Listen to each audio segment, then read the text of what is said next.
Welcome back to Light the Fuse, the Mission Impossible podcast that is celebrating the anniversary of Mission Impossible Ghost Protocol for, I would say, far too long. But, you know, we're out here, we're making it happen. How you feeling about it, Charles? I feel great. Yeah, the 10th anniversary of Ghost Protocol is just a few weeks away. I think it came out December 16th. Is that the IMAX date or is that the wide release date? That might have been the wide release date. That's a good question. But either way, we're celebrating it starting now. Yeah. And we were looking for people to come on and talk to us about Ghost Protocol. And at first we weren't finding anybody. And then we found suddenly a lot of people. Yes. So we're going to have a lot of people from Ghost Protocol talking to us in the near future. I think it'll be a lot. We've got a few we've already recorded. We've got a few that we're trying to line up right now. So I think we're going to have a lot of Ghost Protocol programming coming up. So if you love Ghost Protocol, get excited because we've got a lot to do to celebrate this 10th anniversary, including something that you're not going to like. But I wanted to bring this up. You know, we've done a mission watch party for every Mission Impossible movie now, except for Ghost Protocol. I think we got to do it. So I think we got to do it. We'll set a date, you know, in December. We'll do it around the day of the actual anniversary. And yeah, that's something we're going to have to do so we can have all six. Those mission watch parties have been a lot of fun that we've done. It's on Twitter, and you'll have to join us for that. For sure. The only thing I can see on Wikipedia is the 16th, December 16th. I'm trying to find another date because it came early to IMAX too. Yeah, I think it was maybe the 11th on IMAX, I want to say. Yeah. We've done a commentary track for it, right? Yeah. We've done commentary track for all of the Mission Impossible movies on our Patreon. So we have one for Ghost Protocol, yes. Wonder if we should do another one. Maybe that's a little too ambitious. You know, this is one that I have no problem rewatching as many times as is necessary. So yeah, absolutely. Yeah, we've got a great lineup. I think people are going to be very happy. And starting with Kris Peck, who was the prop master for this film, and he's done a bunch of huge movies. He was, I think, just coming off of the second Knives Out, and he was about to start the new Scott Cooper movie. So he is awesome, and he has so many great stories to tell. Anything else you want to set up for this one, Charles? Well, yeah, it was our first in-person interview in a couple of years. That's true. Which was pretty fun. We got together and had for the first time since before the pandemic started. So that was a lot of fun to actually be able to sit down. He insisted, you know, we were going to do this interview a couple of years ago, and he said, you know, let's wait. Let's do it. Let's wait till we can do it in person. So we finally made that happen. I do want to give a quick apology for the sound quality because we did have some technical issues with one of our mics. And so it might be a little buzzy, especially if you're listening on headphones, but it should be mostly okay. So I just wanted to give a quick heads up on that. And also, you know, it was cool. Kris brought a book of concept art of all the props, but I think we get into that, I think, in part 3. But I thought it was worth it. The other thing I wanted to mention was he refers to the Shigette, which I didn't know what that was, but that's like a nuclear briefcase. Did you know that? I had no idea what that was. Yeah, the kind of football, I think they call it in America. But yeah, it's like it's the suitcase that has the nuke codes that you can pull the trigger with. So I'd not heard that before. That term had passed me by. So you were just nodding along and just saying, "What is he talking about?" Well, I inferred it later when we started talking about. Like I heard him mention it a couple of times, and then later in the interview, I started to realize, oh, that's what that is. Okay. I'm just a little, slow, but that's okay. Not at all. Yeah, this is a fascinating talk. We ended up talking way longer than I think either of us thought we would. Yeah. And we were over at your house, and my wife was like, "Where are you? This is going on very long." But we had a great chat. He is amazing, and I think it's going to be a 3-parter because he had so much great stuff to say, and he was such a fun storyteller and was so excited. He was a great guest. Yes, and we will have him back on the show because you want to say what else he's involved in. He did work on Top Gun Maverick, so we are determined to get him back for Light the Fuselage when we do that miniseries next year for Top Gun Maverick. Yeah. Hopefully it won't take 2 years to get him back on. Yeah. But yeah, I obviously have some shout outs to do before we get into this interview also. So this episode is brought to you by Jeremy Dillon and his podcast, My Favorite Album. Each week, Jeremy talks to a different musician, songwriter, actor, all sorts of different people from different walks of life about the music they love and how it's influenced them and their work. And this episode is also brought to you by John B. If you would like to be a sponsor, please check out our Patreon at patreon.com/lightthefuse. If you want to become a sponsor, you can sign up for the highest level. Or if you want to do a one-off, just reach out to us and we'll make it happen. It's what keeps this show on the air. So we really appreciate all of that. So without further ado, here is Kris Peck, part 1, and we'll be back to wrap it up.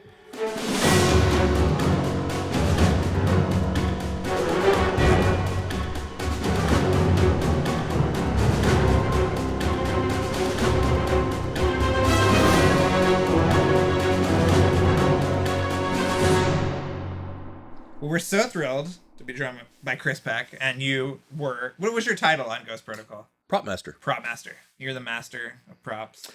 Well, you know what? I don't know how long that term's going to be around. It may be changed. Really? I haven't heard that, but just when different, that's true. different podcast another time. But yes, that might be changing. Yeah, the word master maybe not the best word. Yeah.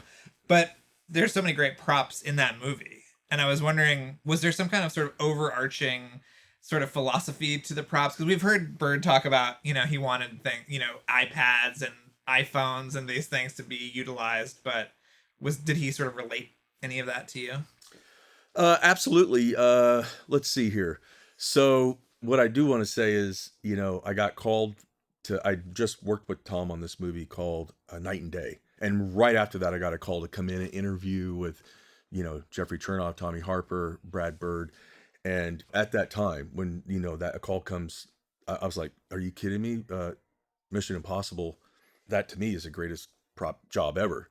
So I was really excited about that. And when I met with Brad, he kept saying, hey, I want, in the interview, when we zig, I want Tom to have to zag. And I was like, oh yeah, because I kept thinking, oh yeah, but it's going to be killer props. And I didn't really know what that meant. Mm-hmm. But so there was a process, a really long process of getting up to answering that question, which is the stuff's on the page. Okay. So the writers and we had these two guys, they were fantastic and they would be brainstorming all day long, also with Brian Berkey and JJ and Tom, and a lot of stuff was coming at us. And ironically, I'm sorry if I get off track, but a lot of the props that were in the movie, in the script that I read, the first version and the second, third, and fourth version of the script didn't end up in the movie. But like when the next Mission Impossible came out, like the record store and all that was like a real major prop in opening of our movie, at one time. So to deliver the message. Yeah. So it's just interesting that how they're, and I'm sure a lot of these other movies may, tentpole movies that do series, they carry stuff over like there's a great idea, but it may not fit in here now. Yeah. We want to go a different direction. So yeah, there was props that were on the page, and we got down the road on a lot of them, buying and development and concept and illustrations and approval and starting to build. And then like the clock, there was this clock that was going to be a Russian clock when they were, when Tom goes into the Kremlin, right? Yeah. There was this clock that we were going to build, and it was going to be a bomb too. But and then that went away right in the middle of the build. So a lot of those props came and went. A lot of them stayed around. And I felt like kind of a benefactor of that, all the stars line up where it's, what was that, 2010, and iPads and iPhones had been around a little bit, and a benefactor of the technology. Because if you go back and look at Mission Impossible 1 or 2, Emilio Estevez and some of the props that they use, they're a little dated to me. Like when I saw it, I was like, oh my God, this is fantastic. But I go back and look at it, it was dated. I didn't want that to happen to 4. Right. You never know what's going to happen 10 years, 20 years from now. But I wanted it to hold up. So being a benefactor of the Steve Jobs technology, and we could take a thin screen and put it in anything. And we couldn't do that before. That wasn't possible.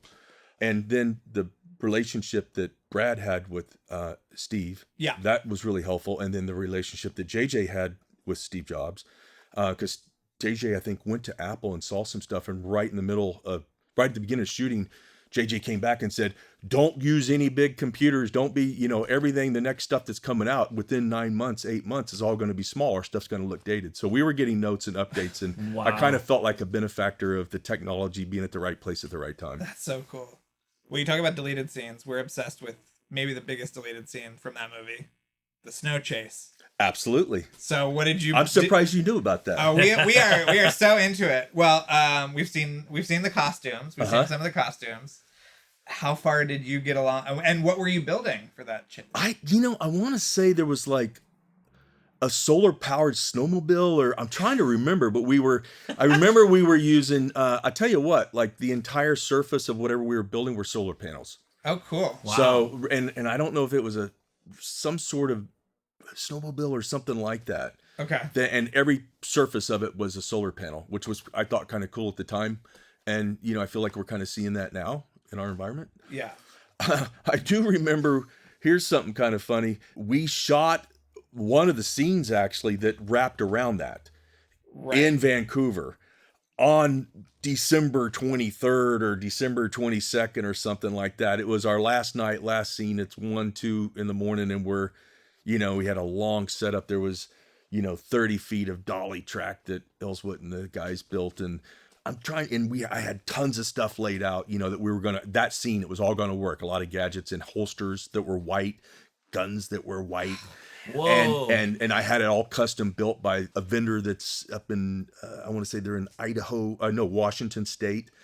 And they custom built all this white stuff for us. And then other things we painted, like a white camouflage. And they said, okay, we're going to wrap. And we're like, we're wrapping. And it kind of came out of nowhere. And I think we broke for Christmas. Like we shut down for a week or 2 weeks and came back, and it was gone. Yeah. It became a train sequence. Right. Wow. So nothing was filmed with any of those? I don't think we rolled camera on it. I really don't. I think we set up all night, and wow. I really don't. That's amazing how close it got. It was so long ago, I apologize. I may not remember correctly, but I feel like we always say that we have to put people in a trance to kind of go back Yeah. to remember this. I just remember coming back and we're like, hey, there's this train sequence and it's going to be like the opening of the movie. And, when you see Paramount in the mountain, at the opening credits, like they were going to play that in the train. And there was all this stuff that was going to. So the mountain was going to become the snow mountain. Exactly. So that's a very rad weird thing. Yeah. Right. Yeah. Oh man, very Indiana Jones. Did you see Brad Bird has cited Indiana Jones as an influence on Ghost Protocol. Yeah, the train has the deleted heart gag. Do you remember that? Did it look as lewd as we were told? Yeah. Did you have any hand in that? Gosh, I'm trying to remember. Do you want to set up the scene? Yeah, why don't you set it up? Paula Patton was. I think they filmed this. Is what we've heard is that. She was going to get in and hand manipulate it. He took a pill to kill himself, and then she goes in there to. That's exactly right. Cuts him open and pumps his heart to keep him alive. That's correct. Did you have any hand in any of that stuff? It's funny. My father-in-law, he's a doctor. He's not a cardiologist, but he's a doctor. And like they were like, like you write, these guys write this stuff, and we're all kind of walking around. You're supposed to, this positivity, right? Oh yeah, we're going to massage the heart. And then like you're thinking, okay, well somebody's, and we're on set that day and it's like, hey, we need to get somebody in here. And would you do that? I'm like, well, my father-in-law's a doctor. Like, get him on the phone. Yeah, let's talk. And I literally I'm, speakerphone with my father-in-law who's saying, well, you could. And so he said, theoretically, if you're going to do it, and that's kind of, I totally forgot about the sequence until you just mentioned it, but and it did not end up in the movie. Yeah, we were told it looked like she was performing a lewd act. Absolutely. Yes. That's right. Well, that's right. Wow. Before we get into specific props, because this movie has so many amazing, we are so obsessed with the kind of process of producing these movies, and they are very much written on the fly, especially this one, right? How does that impact someone creating these props if things are being changed or new scenes are being added, or how does that affect you?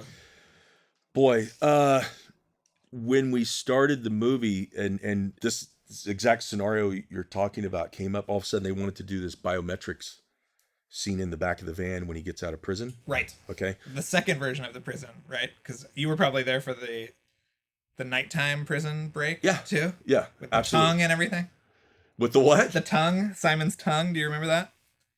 His tongue became, what was it? Plastic explosive? Plastic explosive. Yeah, I can't remember that. He was gonna have a fake tongue. Simon Pegg was gonna pull it off, and I think he was gonna go in and maybe stick it on the glass or something. Speak to Tom. I don't remember Cruise that. Over like I don't remember that. My brain. Visitor's time thing, and then throw the plastic tongue up against Right. Boom. Well, what we ended up doing was Tommy Harper, Jeffrey Chernoff said, because things were coming up, like you said, right at the last moment, get your illustrator over here. And so they flew Tim Flattery, who was our concept illustrator, prop concept illustrator, over to Prague.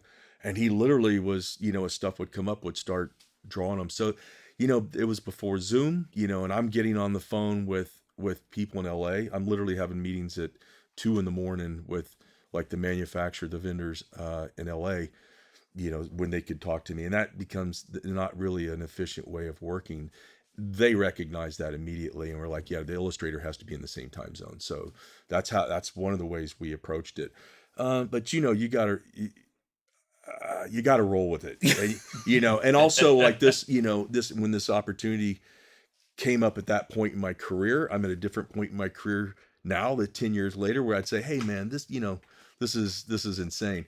But back at that point, I was so thrilled to be on Mission Impossible. I wasn't about to say, this is messed up. This is unrealistic. Everything they threw at us, I just wanted to say, yeah, no problem. And I, you know how it is. Yeah. I didn't want to complain, and I was enthusiastic about it. I really, to me, it wasn't work. It was fun. Always, the entire time on that job was fun. What was the original record store scene that was going to be in Ghost Protocol? Was it similar to what it was in Rogue Nation, or was incredibly similar? It's the same. The message, if this mission, if you choose to accept it, that was the setup. Yeah. Wow. Yeah, I think the beginning of that movie was pretty dramatically rejiggered. I a couple times. Yeah. What's cool about the movie too is the props go through these phases, right? Like they're all equipped with the IMF stuff at the beginning. They get disavowed, they have nothing.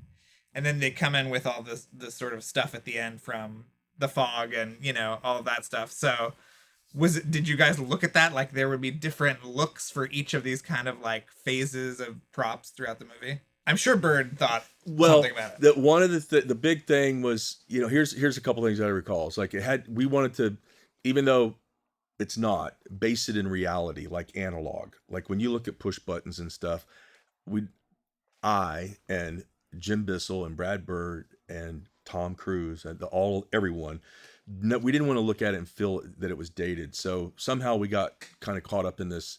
It needs to be based in reality, and analog is something I remember Brad talking about. So you see that a lot in for example, in the Shigette, when you start to research a prop like that, it has to be fail-safe. The person who has the football, yes, okay, in our country, the president of the United States, when you make a decision like that under duress or anything, it needs to be fail-safe. It needs to be really practical to use.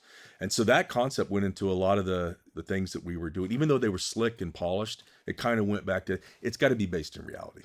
So I don't know if I answered your question or not. I just think also you're right. When we got to the end, and there's distinct movements to the props, and they had to break too, because that was one of Bird's edicts. Did he talk to you about that everything has to break? Yeah, the zig and zag. Right. Okay. Yeah. Okay. For sure. He didn't want it too convenient. Right. He had many thoughts about that. I'm sure he talked to you. Also, tell us what he told you. Well, the thing like I said in my interview, and I heard him say this a couple times, and finally I was like, because when he said it in the interview, it was kind of lost on me. Yeah, when the script zigs, we're going to zag. Yeah, okay, whatever. We're going to make cool stuff. And it was kind of lost on me. And then as the movie, he's like, Kris, no, this is what we're going to do. He says, I don't want Cruise walking through the big fireball unscathed. He goes, I want him taking his belt, off a 5th-story building and sliding down a power line, and he bounces off a truck and crashes to the ground and kind of goes, I can't believe I fucking made it. Right. Like I survived that. He said that was kind of the version of Ethan Hunt. And that maybe this is just my opinion, but I feel like when you look at all the Mission Impossibles since then, they have an element of that. For sure. For sure. We are firmly in agreement about that Ghost Protocol set what the Ethan character is on its current track. Yeah. Agreed. All right, should we talk about some specific props? Yeah. Can we get into Yeah. Getting into the weeds. Okay, what do you want to do? Book, or should we Well, just ask about certain ones we yeah, love? ask- ask- the gloves. the gloves. The gloves. Let's talk about the gloves. Okay, so it's funny because it always goes back to the script, and a really good writer will give you enough bullet points. Okay, well, like as a prop master, I'm reading and I just take the bullet points. All right, and then you go off on your own and you're like, okay, gecko gloves. Wow, there really is gecko gloves. Like the military, and you find out that they've been working on this, but there are no gecko gloves, and it's been a complete failure. But but there is, they have worked on gecko technology, for sure. Okay, so I kind of went down that road and realized that it was a dead end. But ultimately, it had to. For me, this is just me talking. It had to look good. It had to look right. And then obviously it wasn't going to work, but we needed to believe it worked. So I took a little bit of what I believe the gecko technology and put it into where your hand is, your palm. Mm-hmm. Yeah. But the outside is like I'm working with these concepts with Tim Flattery, our concept illustrator, and just spitballing. Okay. And nothing really spoke to me. This is over a week or 2 week period of time, and nothing. I'm looking at everything. It feels really contrived. And our armor on the job, his name was Harry Lou, and I go to he has a 48-foot trailer like a lot of us prop masters and armors have. I go to the back of his 48-footer to talk to him one day about the weapons in the show, and there on the back of his gate he has some Solomon tennis shoes. Solomon, like that you would wear hiking, or if you do law enforcement or something like that. And if you look at them, they have little webbing that comes up around from the heel over the top. And I just picked it up, and it was like 2001. I was like, "This is it." And he goes, "What?" And I grabbed his shoe and I ran off. I said, "This is it." And I actually took pictures, and those pictures to this day, like that is the glove. When you look at the gloves, absolutely, it was like a Solomon tennis shoe. And we were dealing with, we were going to a place in New York City called Material Connection. It's a warehouse that people like Nike and Adidas and big apparel companies and tennis shoe companies, they go to this electronic digital bank and can pick, and it the material on the back of your garage, the Mylar on the back of your garage door. They have everything. It's like it's a toy store for people that develop clothing or apparel or tennis shoes or whatever. So we're going through all this and trying to find the right thing, and ultimately it was like looking at a Solomon tennis shoe and saying that's we're going to use that as inspiration, and that is what became the glove, to be honest with you. Wow. What about the lights on the top of the glove? The red and red or blue. Red or blue. Was that Jim Bissell thing, or was that a Bird thing? The light was always there. The blue light was always there. This is really great. The blue light or the white light was always there, as like when the traction, if the glove was going to fail, right? Then the light was going to go out.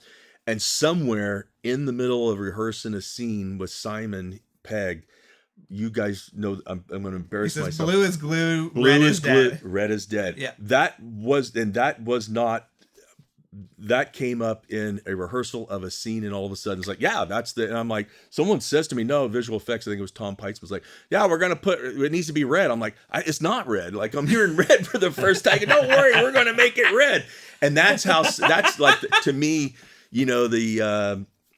what did Orson Welles call it? The divine accidents, and the one of the great things about this industry is you can have all these plans, and sometimes the plan goes out the window, and someone throws, rehearsal, and a really genius comedic guy like Simon Pegg can come up with something like that, and that became a major thing. It was a pitch line, and it worked. It became, visual effects put the red in. It was fantastic. Oh wow! So it didn't actually turn red. No, it did not. You're blowing our mind, Chris. You're blowing our mind. Also, the movement of it, where like they put the hand on the wall and so it sticks, and then to unstick it, you kind of have to like unwrap your hand unravel your hand kind of against, that whole movement that they did. That was When did that come into play, or how did that come into play? That was Tom. Okay. Tom and Brad came up with that. What I would like to say about the gloves is, okay, so we got the Solomon shoe inspiration. Yes. And so now we start building these things, and our manufacturer, who, to me, I have complete faith in them. They can do anything. And they're like, Chris, building a glove is a really big deal. I'm like, nah, you guys are fine. You can do it. They go like, no, really, seriously. You people that build gloves, it's like a real specialty. It's not just a prop. So I convinced them to do it, and they were reluctant because they knew how hard it was. But here you go. They build the glove. Tom, who is a relentless rehearser, he wants to, we built, stunts and construction art department built a part of a wall at Paramount, and Tom just wanted to rehearse every day for, I don't know, we're a month before we left to go to Prague. At least a month, probably, maybe 2 months.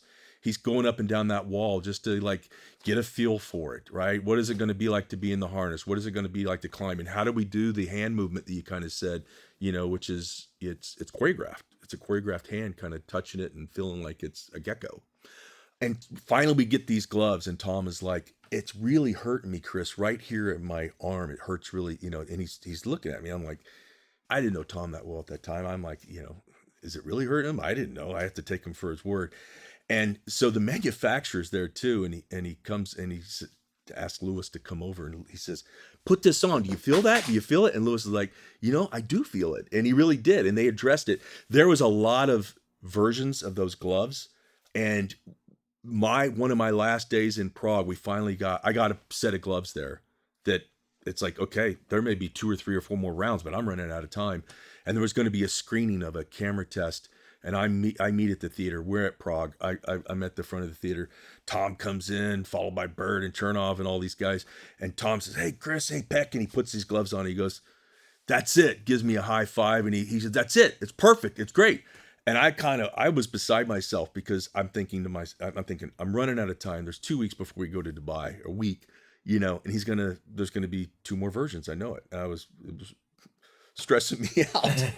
But that high five was, it's one of the great things of working with Tom is there's a process. And when you're rehearsing, it's getting to that place where when we go up, I don't know if you want to talk about Dubai, but we always want to talk about it. So, well, I'm going to segue into when you're working with Tom, and all of the rehearsing that you're going to do is so that on game day, everybody knows what they're doing. Everything's been sorted out. There's no surprises. And I'll never forget, we're at Dubai and we're rehearsing, and Tom comes out the building. His whole thing is, if it's safe enough for a stunt guy, it's safe enough for me. Why would we put a stunt guy out there if it's not safe? Why would we say it's safe for a stunt guy but not for me? So his philosophy comes from that perspective. So he comes out, he goes on the building, he's just kind of getting comfortable with it with with Dave Schultz, our stunt guy, one of our stuntmen. And then after a couple days of that, now we're going to shoot. So Tom comes up, he's in the costume, and getting him into the props. We kind of joke it's like NASCAR, like, it's like you're going to come up or change the wheels. They're not, it's no wasted time. So he comes up, he slides into the gloves. He has to be able to talk to Bird. So now we have to put comms, not just prop comms, but real comms. So Brad can talk to him and say, move to your left, move to your right. They can communicate with each other, and he's got a wire on him from sound. So now we're going to shoot. Tom comes up. We get him. Before he comes up, Jeffrey Chernov, our producer, says, "Hey, and we're at 130 stories, or up in the hotel, at Burj Khalifa Hotel, and a big giant piece of glass is out. It's got to be, I bet it's 6 feet wide, 8 feet tall, and there's a big hole. Okay, and so they've got caution tape, and everybody's staying back. The stunt guys that are in the proximity of the glass that's removed, the hole, they've got harnesses on. Everybody is being safe. And Jeffrey Treno says, when Tom comes up here, I don't want any joking. I don't want any laughing, teasing. I want everyone really serious. Tom comes up and he's like, what's with all the faces, guys? Let's go, man. Let's have some fun. Like totally, it's like everybody, we're like pointing at Jay. He told us to be serious. So anyway, I think that goes back to his whole idea about rehearsing things so much to where you never get so comfortable that safety's compromised or anything like that, but everybody knows their role. And, it's like anything, you got to rehearse. And that's something I've learned from Tom and taken it, on my career since then. So how many gloves did you make? How many pairs of gloves? Oh, God, I bet we had 10 pair. Honestly, yeah. Because changing batteries on them, if the light went out and, we're trying to, listen, they could have visual effects that stuff, and they did. but we didn't ever want, our school, the John Knoll school, the Tom Peitzman school, the school that I come from is give visual effects everything you can. Yeah. And then if it's necessary, they'll do it, or give them something to work with. So Right. it was never, we had to have a bunch because of the batteries, the lights, there was failure. Every night we had to go back and clean all that. We had, there was a material we got from the makeup department. I'm trying to remember what it was called, Prozaid. And it was sticky, and we put it on the fingers, but within a few minutes it would get just kind of nasty. So we would have to take gloves off and put another pair on, go back to the hotel at night, do the same thing with the gloves again. And there's a lot of talk about the gloves, but once the gloves were dialed in, we were pretty good. There was no surprises or drama there. The thing we didn't anticipate was the goggles. I don't know if you've heard. Just gonna ask about the goggles. Have you heard anything about the goggles? No, we love those goggles. Well, before you go to the goggles, one last question about the gloves. When the glove is loose, it's out on it, it flies off. Was there ever a practical glove that was, did you put out there and kind of? I don't think it ended up, but yes, and I don't think it was definitely on the window, and we definitely had wind on it. So that's a really great question, because in Vancouver, we built a 5-story Burj Khalifa. You guys hear about this? Yes. Yeah. So yes, there was not up at 130 stories. We didn't do that, but in Vancouver, Bissell and the amazing Canadian crew, art department and construction built it. I'm telling you, it was exact. They had material shipped in from Dubai to match like the fins that come out on the building. And it looked exact. So yeah, we put a glove up there and we could drop it, but when it did fly away in the movie, that I'm sure that was VisFX, Right. Beautifully choreographed. Yeah. Yes. Okay, cool. Goggles. Sorry. Don't you love those goggles? Yes, they're awesome. I love that they come back in the chase on the ground, in the sandstorm. Yeah. Chase. Yeah. So what was the He deal? realizes he can put them on before he runs. Oh, the goggles. So I don't even know where to start except for in prep here in Los Angeles. I believe, I don't want to speak out of school, but I believe that there was a time when there were no goggles, and Tom had said, "No, man, it's a sandstorm. I'll be fine." And we're like, "Okay." And Jeffrey Chernov and Tommy Harper, and it was like, "Okay," and we're going to go test. So we're going to get some Ritter fans out. We're going to get a lot of walnut. They crush walnut shells and grind it up. We're going to get dust, Hollywood dust, some Ritter fans. We're going to go out to Agua Dulce, and we're going to just do a sandstorm test just to put it on film and see what it looks like. Tom goes out. They get the Ritter fans going. He's like, okay, bring the dust. And he's blowing. His hair's blowing. He's, leaning into the wind. And the dust comes, man, and like 20 seconds of the dust, and he comes back, and his face is just completely coated in this dust. And he was like, "Okay, I can't do this without the goggles. We're gonna have to have goggles." And that was just a really kind of a, when you're on a big movie like that, you really don't. You can write all this stuff. You don't really know how it's going to pan out. Okay, Tom thinks he can do it. Maybe he can do it. It was really clear immediately right then. No, you're going to have goggles. So I'm going online. I'm searching, looking for all these, cool goggles. And Tom's like, "No, man, we're going to make goggles, And he had the idea. He's like, "Listen, we worked with Oakley on Mission 2. That's the way the message is delivered in the John Woo up in Moab. Which we will get to later at some point, but you worked on MI2 as well. As a prop assistant, I came in for a month and a half for all And we the will still quiz you about Yes, this. we were going to quiz you. Yeah. We'll come back to that. Yeah. I didn't do Australia, which is mostly where they shot it, but Okay. I did all the Angeles Forest, and they were down at LAX. But anyway, so Tom's like, "No, man, we're going to custom build them, Peck. Get Oakley." And just as it worked out, one of the people that were at Paramount that made that Oakley deal, she now was on her own and represented Oakley. And I know her. I literally called her on the phone right then and said, "Hey, Tom wants to use Oakley." She's like, "Great." So literally Oakley became like that. It was a phone call, and Oakley was on board to help us make these goggles. And Tom wanted them clear. He's like, it's not just, it's like, it's never easy. Can't be gray goggles, can't be black, can't be white. They need to be clear. Oakley didn't make any clear goggles. So now we're making goggles, and I think we got it. But in the sand, and this is the truth, and there's two problems, okay? One is, from our test, what we learned is any little tiny hole, on the seal on his face, dust and sand got in there, and it was a real problem. Like, And the second thing is the fogging up. Okay, so I'm familiar with military goggles. We do a lot of military movies, and you got fans in them. There's things and tricks that you can do to get a little air circulation to evaporate. But if you're wearing anything that's tight around your face and it's sealed and you're sweating, you're going to have moisture. There's just no way around it. It was a real challenge for the prop department. Brad Good, the assistant property master, who was on the set with Tom every day, and Tom would come out, my goggles are fogging up, I can't see. And he's literally 130 stories up in the air. I feel like this is something we can all relate to, wearing masks for the last 2 years. Getting the foggy glasses. Absolutely. Yeah. But the other thing was that if there was even a tiny little gap on his face, the sand and the dust would get in there. It was really problematic.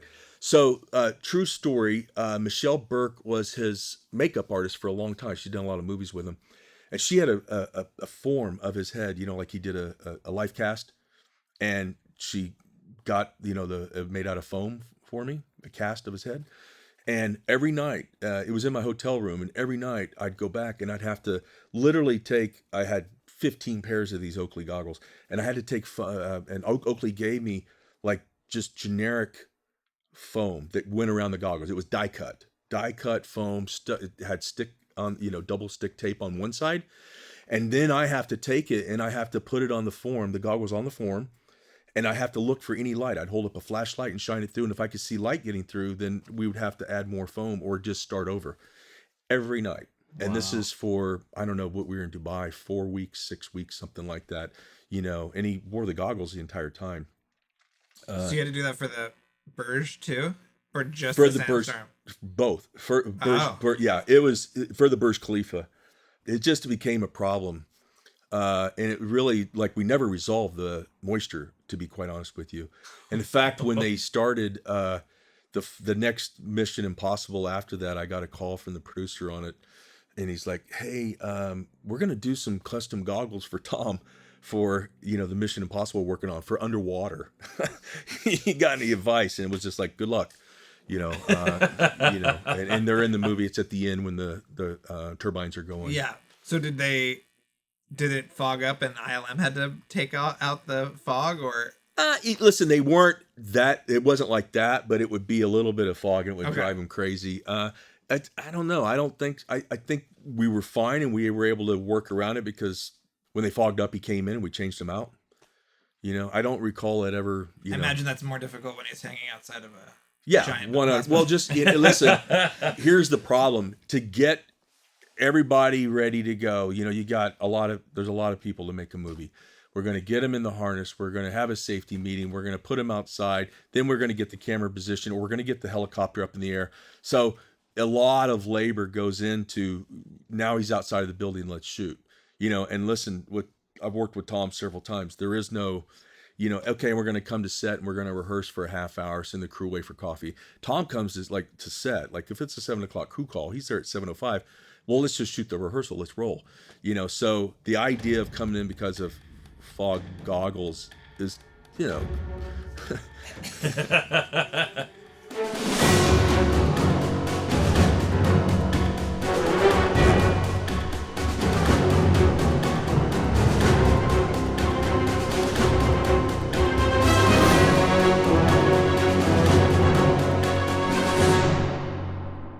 And we're back.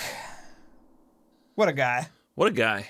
What a great interview. It was so fun to hear about. It was so of course amazing to hear about the snowmobile sequence. I love that there were custom white holsters and white guns and white gadgets, and the snowmobile was covered in solar panels. I loved all that. God, what we wouldn't give just to see a minute of that. But yeah, I don't think any part of it was ever shot. No. Yeah.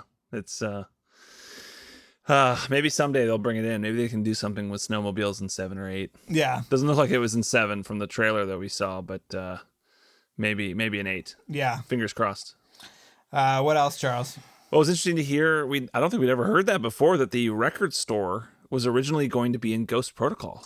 Yeah, I'm trying to. I thought we maybe had heard it, but I could have just as easily imagined that. But yeah, it's great to hear that good ideas do not go away in this franchise, and got picked up. And then the other thing was when he told the story about blue is glue, red is dead. I think recently that story was told, and it was said that it was McQuarrie who actually came up with that line and coined that phrase. Like they brought him to set and asked him like, what should we do for this or whatever. And I don't know if Kris was remembering it more like it was Simon Pegg. So it was interesting to hear that. I don't remember where that was. I don't think it was on our show. I think it was some article somewhere. Could have been though. I don't know. I can't keep track of it. You just know you heard it somewhere and someone said it. Yeah. And Kris said a different version. Okay. Well, it's also possible that McQuarrie was there with Peg and they were bouncing off. Who knows? I also liked hearing that one of the lights was a practical light. The other light was CG. Oh yeah, because that's what I think it came from. Probably is they were trying to figure out some catchy thing to figure out how to make the lights indicate in some snappy line. And I think McQuarrie said blue is glue, red is dead. And then they were like, oh shit, well, okay, it's blue, but now we need to turn red. So then I think on the spot, they, as Kris told, they had to, on the spot, then figure out how to do the red in post with VFX. Thank God they had ILM there just to help out. But I love it. It's amazing. Yeah. Yeah. Everybody needs to come back next week. There's so much great stuff he talks about. He gets into the projector, in the Kremlin in the hallway, like he designed he had the projector and how the way it flips out. He filmed a little test video which he shared with us, which we'll share next week.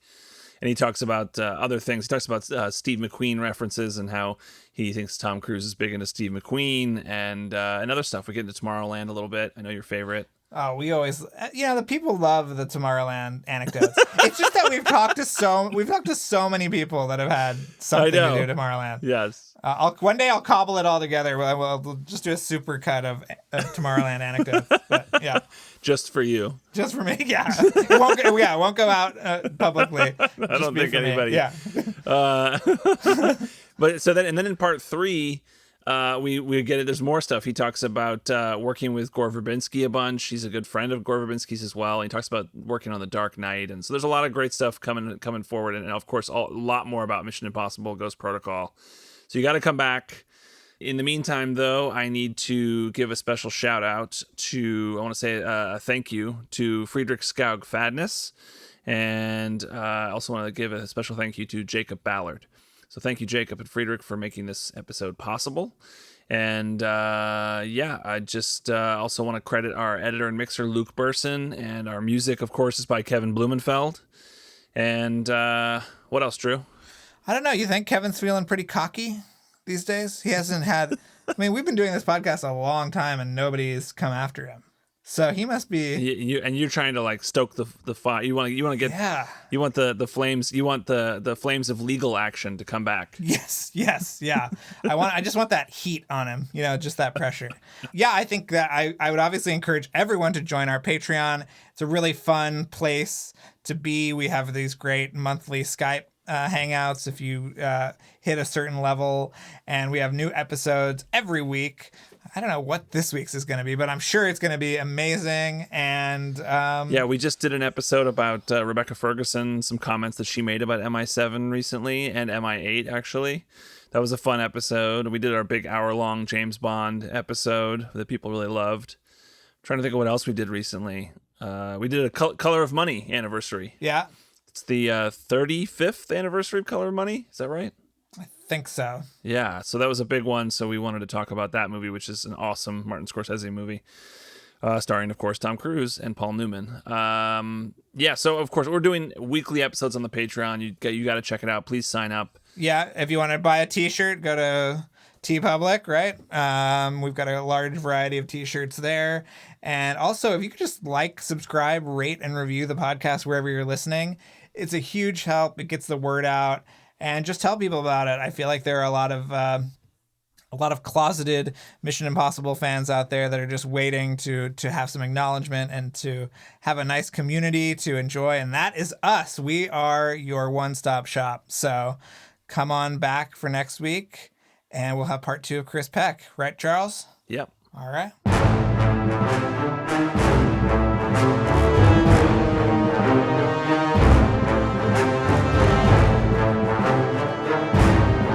Thanks again for listening, everyone. Before we go, another mission, should you choose to accept it, please rate, review, and subscribe wherever you listen to podcasts. And remember that you can follow us on Twitter and Instagram at LightTheFusePod, and email us questions or comments at lightthefusepodcast@gmail.com. This message will self-destruct in 5 seconds.